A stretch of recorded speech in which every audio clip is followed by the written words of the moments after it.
Okay, I have started a recording again. In this class, we're going to discuss about the supply of water, especially in case of emergency. Okay, that means when a centralized water supply is not available in a particular community or area. Okay, so let me first allow share my screen. Is it visible now? Is it visible?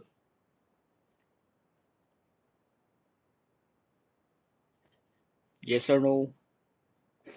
Okay. So from this topic also you will get the idea that we're going to discuss about water supply during fair, festivals, or emergency. So basically, going to discuss about emergency. Okay, mainly we're concerned about emergency because this is very important. That thing that can be related with the festival also. Okay, that means where additional water we need in festival or any fair. So from where we can get this particular water or supply water. Okay, so before going in that particular water supply, first we have to discuss about the water source and from which source we are most beneficial. Okay,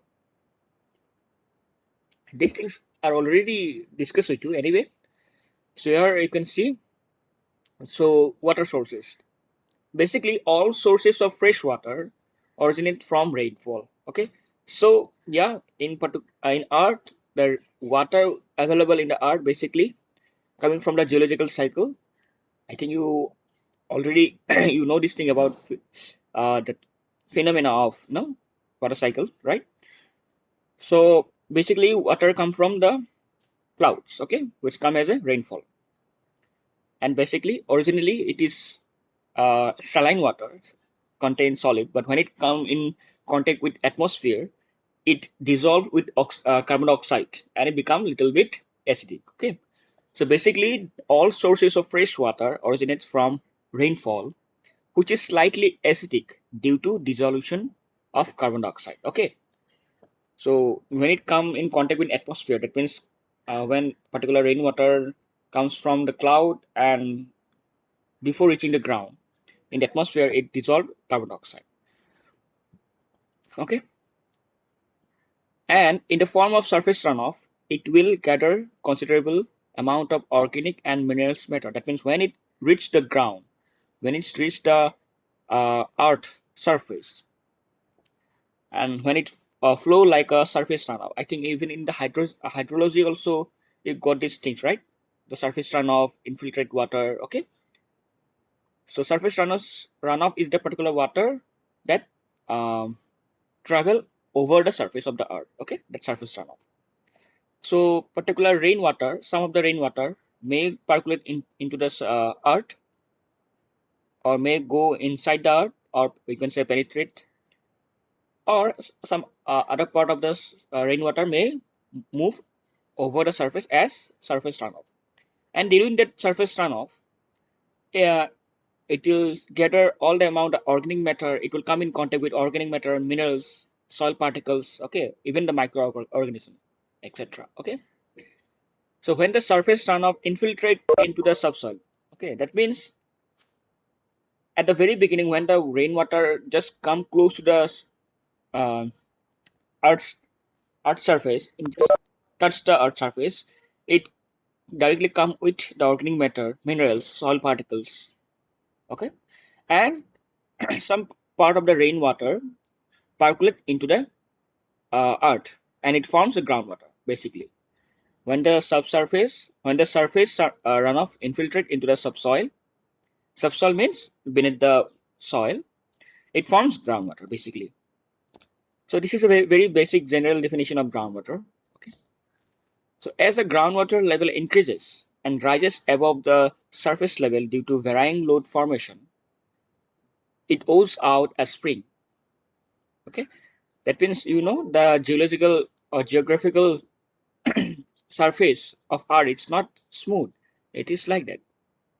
Okay, fine. So somehow the groundwater level, if groundwater level and water is coming like this. Hold on a second.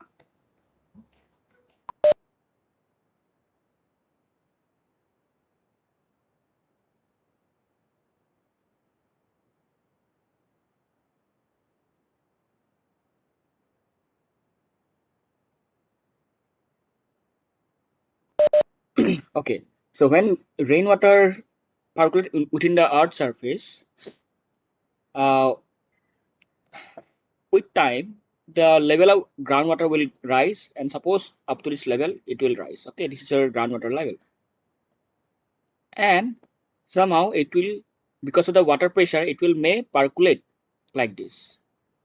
Okay, because this is not even, no? Here it is not, there is no overburden pressure, so water may percolate within the in upward direction because of the pressure, and it forms the spring. Okay, so this is the way how springs generate from groundwater. Okay, as groundwater level increases and rises above the surface level due to the varying land formation, it goes out at spring. Perennial or natural springs are the fountainhead of surface water bodies such as stream, rivers, and lake. And basically, all the stream, lake, rivers are originally or originated from the spring. Okay, from the spring, it will go down due to the gravity, and it will form um, river, stream, lake like that. Finally, but from the point of view, we can say the spring is more pure than river, stream, and lake because spring is directly come from the groundwater. But when it travels through the ground surface and it forms streams, river, and lake, it is not that pure. Okay, so we can consider these are as a surface source, and spring you can say consider as a groundwater source. Okay, so these things already clear to you, I guess. Okay, the source of water has a major effect on water system design and hence cost also. That means from which source you are going to consume water is very important, whether you are using a groundwater source or surface water source, right? If you are using directly groundwater source, so most of the people are going for the boring, right? So boring water is comparatively pure. Okay, so in that particular case, the treatment processes requirement of treatment process is less, but it is not the same case for surface water. If you are using water directly from river, stream, or lake, you need to go for treatment. Okay, so it also included cost. Okay, so water from different sources varies in quantity, varies in quality, and hence requires varying degree of treatment. So we have already discussed about that. The process of choosing the most suitable source of water supply largely depends on the local condition.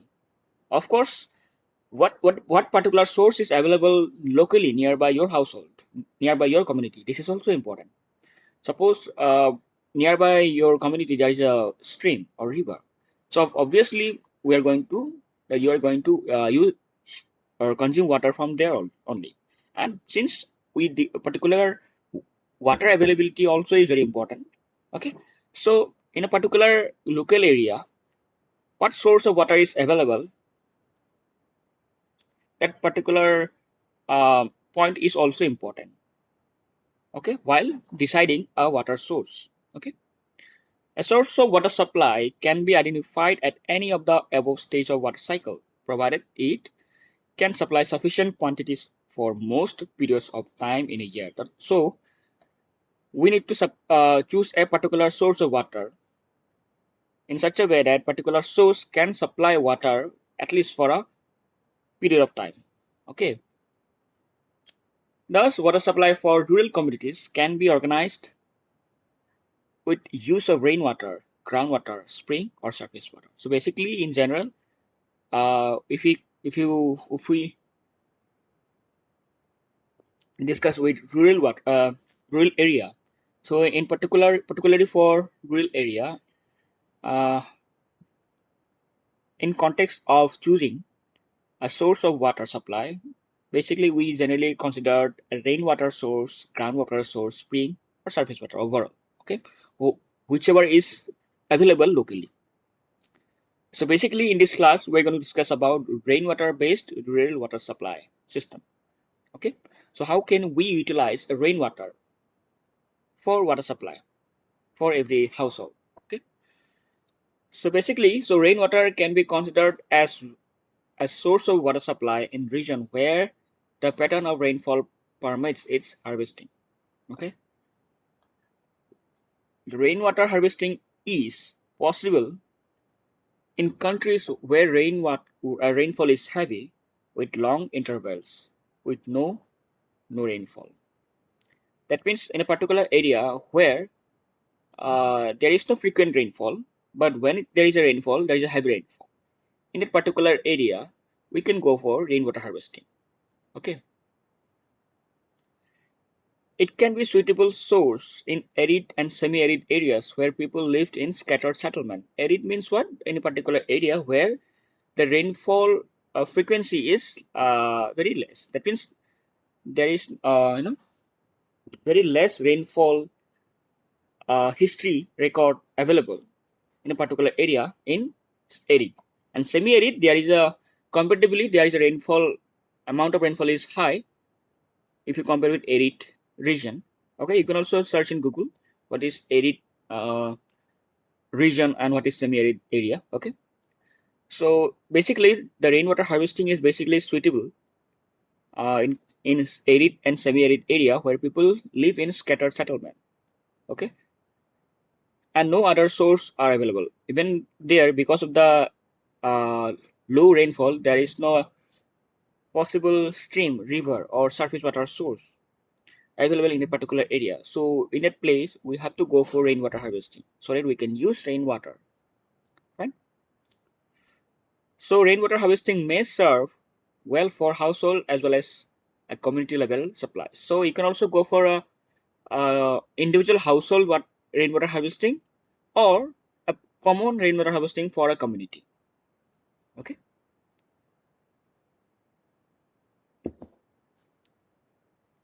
So it can also be used in the conjunction with supply from other sources where their supplies are unpredictable in nature. Rainwater harvesting at household level is done by storage of rainwater through the roof catchment and the community level by storage through ground catchment.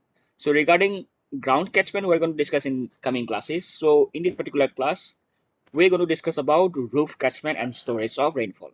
How can a particular household in rural areas can go for store the rainwater, okay, and consume the rainwater. There is a process that means we're going to discuss about rainwater harvesting basically. Okay, so here you can see one very basic line diagram is showing here. Okay, so here you can see this is a hut or you can say a typical house. Okay, having an inclined roof. Fine. So from this roof, the water, suppose a rainwater is coming like this in every portion of the roof, and from the particular roof it will go to the side gutter of the roof. Side gutter means, or roof gutter means, a particular drain or a pipeline which is fitted along the side of the roof to collect the rainwater from each side. Okay, it's called roof gutter. Okay, so from the roof gutter the water is finally come to this funnel, you can say. Okay, from this point, from this point it will go to this first use arrangement. Okay, there is a arrangement where we can go for filtering the water somehow. Okay, so we can go for fitting the filter here. The water is come like this, and we already discussed about the filter, right?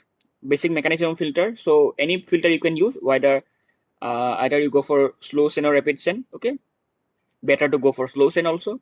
So from there you can also go for you can get the drinking water and the additional rainwater, which is suppose not fulfilled here. The additional rainwater can be allowed to go to the ground surface. Now there is a construction in to go for it. That means we need to dig the soil in a particular size, depending on the volume of water that can be stored for a particular year, and depending on the rainfall also. So this particular volume of the tank that you are going to construct beneath the soil nearby your household is depend on the capacity of rainfall or the capacity of the tank. Okay, so basically, and depending on the how many persons are living in a particular house. Okay, so anyway, so based on that design part, based on the design we have to go for constructing this storage tank, and the additional rainwater will go and percolate in this, or it will be stored in this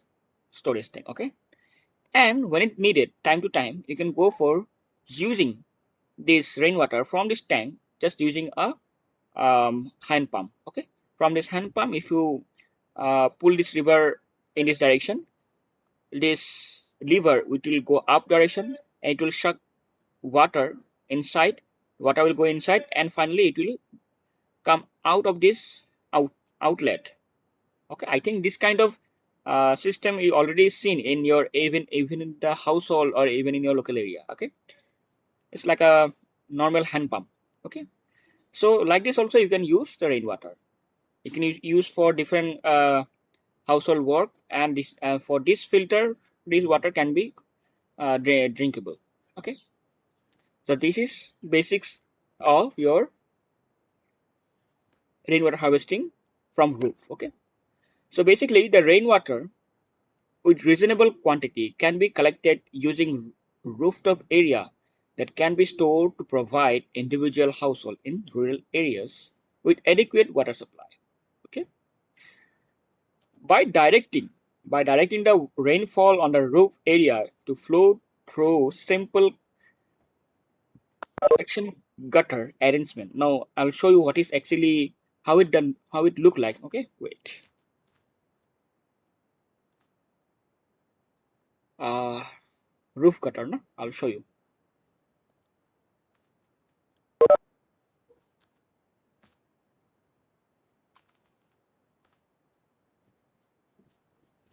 I think from this point you will have some idea. You can see from top sheet, yeah. From this diagram also you will understand. Here you can see this is the white part. It is your roof gutter. Okay, this is the roof gutter. Okay, when rain water fall in this roof, because of the inclination, water will come like this. Okay, it will store in the roof gutter, and this roof gutter is inclined in such a way that it will come to this outlet. Okay, from the roof gutter, the water is come down through this outlet pipe. Okay,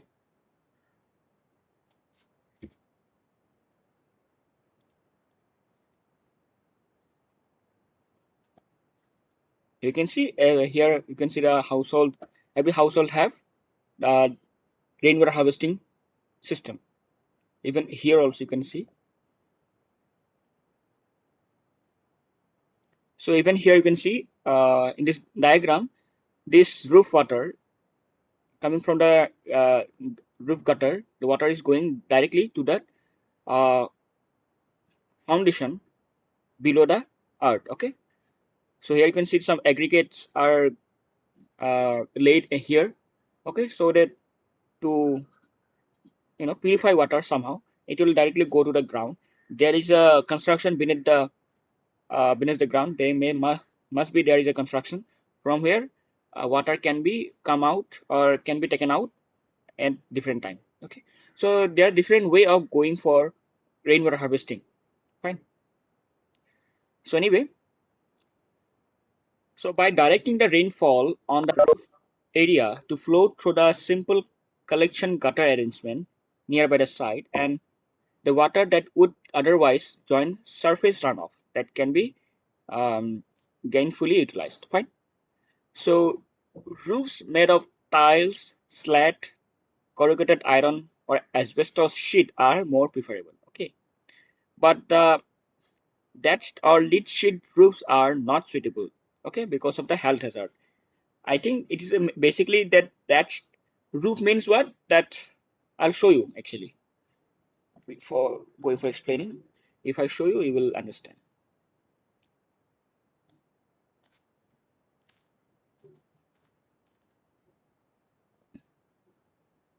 Here you can see that this is called the thatched roof. Okay, so this is basically made of what?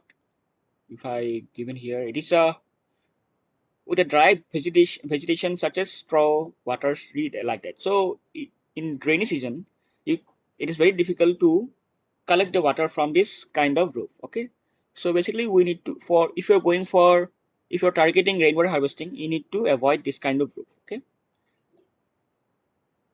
anyway, so typical rain roof catchment and storage arrangement is shown here. We already discussed about that.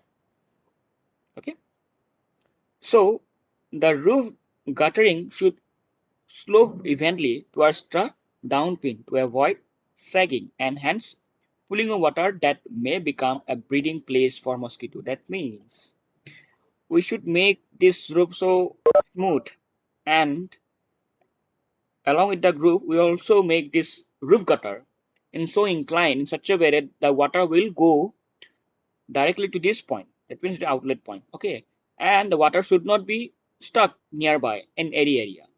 And if particular water, some water may stuck in particular area, there is a chance of generation of mosquito. Okay, so we should avoid that also. Fine.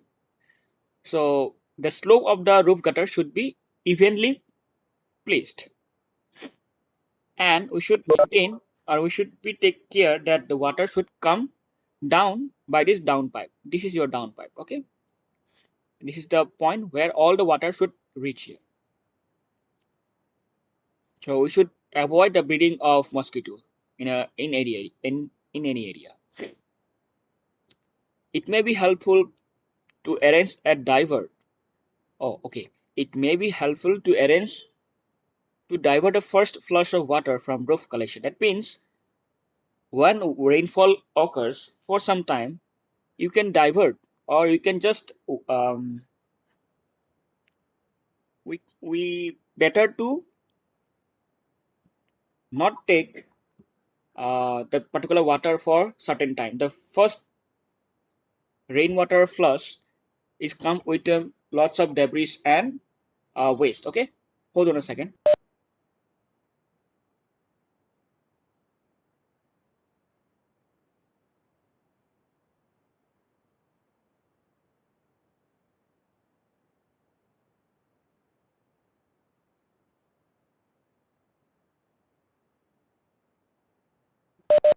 Okay, so it may be helpful to arrange a divert system to avoid the first flush of water from roof collection, because as it will wash with the accumulated dust and impurities such as bird dropping, that leaves, etc. So anything can be uh, exist in the roof. So with the first rainwater flush, it carry all the debris along with it. So it's better not to consider that first water coming from the roof. We can avoid it. Okay, so there is must be some arrangement to take out the rain, that particular water. It should not allow to come down through this pipe. Okay, the first rainwater should not be allowed to come through this pipe. There is an arrangement so that we can break this. There should be arrangement connected to this roof gutter so that the first rainwater can be expelled out. After some time, we can connect this and we can allow the rainwater coming from the gutter, roof gutter, and go to this pipe. Fine. In addition, for more safety, a wire mesh also be fixed at the top of the downpipe, which would prevent it from becoming clogged with vast of material. So there is no exact, you cannot ensure that the water coming from the rain is pure, or it should not be mixed with leaf, tree leaf, or anything. Okay, so for more security, one mesh means one grid kind of thing like that.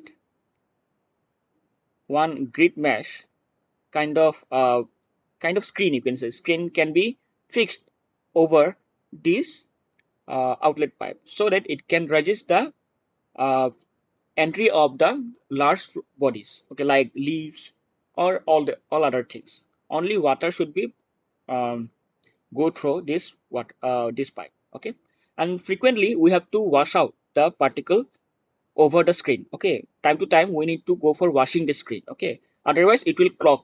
That means what, because of the, when leaves are coming over this screen, it will reduce the voids. Okay, that means water will not be come or will not be flow through this pipe. So with time, we need to go for removing or washing this screen part also, even the roof part also. If you have an arrangement of rainwater harvesting in your house, at time to time, maintenance of the particular roof or cleaning the roof, it's very necessary. Okay, a wire mesh placed over the top of the down pipe would prevent it from becoming clogged with washed material. Okay, so the amount of rainfall that can be harvested will depend on the area of the roof. That means how much water is coming, you will get. It depends on the area of the roof, of course.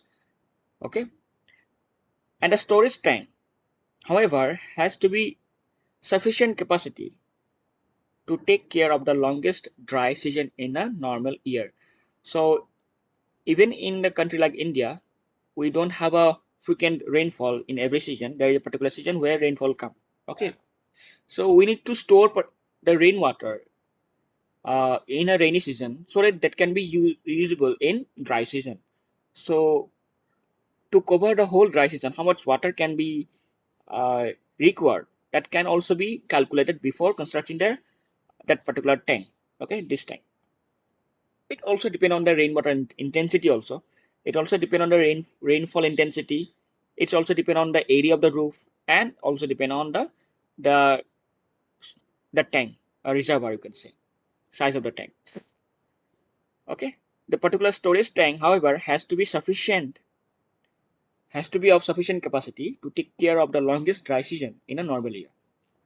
To take care of a exceptionally dry season, another 50% surplus storage can be added. That means for more safety, because the duration of the dry season it's going maybe change. Okay, so it's unpredictable.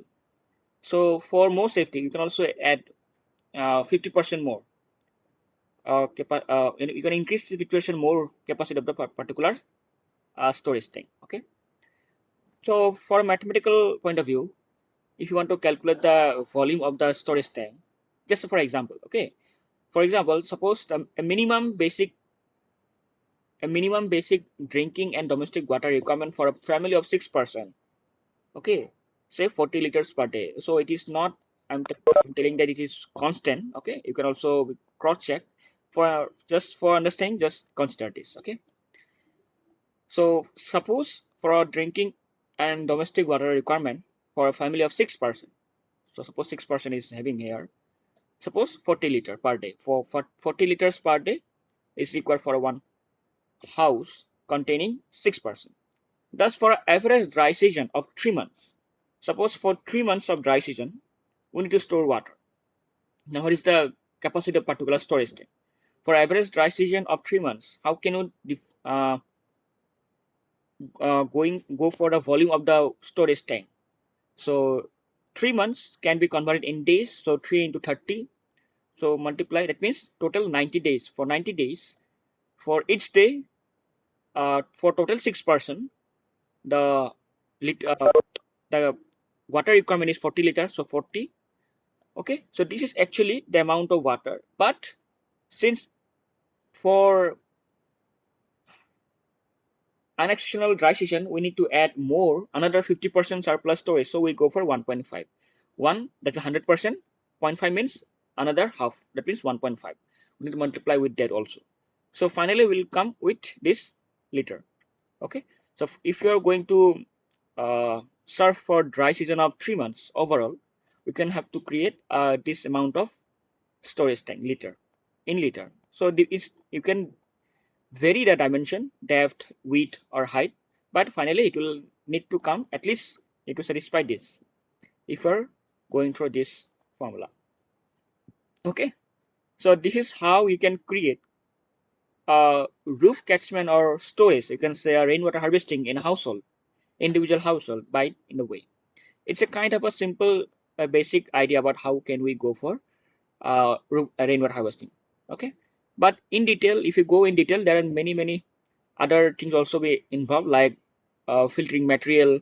How can you design this storage tank? How can you go for roof, how can you go for designing this roof gutter, all these things also matter, but somehow it is the basic idea how to give about roof catchment and storage. Okay, so next class we're going to discuss about groundwater source basically, and how can we go for groundwater harvesting. Okay, fine. So fine, in this class we have discussed about rainwater harvesting. Okay, okay, so this is all about today class. Is it clear to you? So with this I want to close my sharing here. Anything? If you want to ask anything, you can ask. Clear? Very good.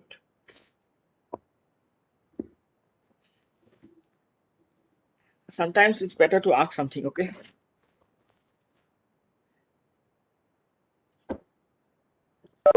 Ah, okay, anyway. So first let me close my recording. Okay, you already got the information about second sessional, na? Okay, so let me first stop my recording, then we'll discuss about the sessional and attendance. Okay, wait. So I'm stopping my recording now here.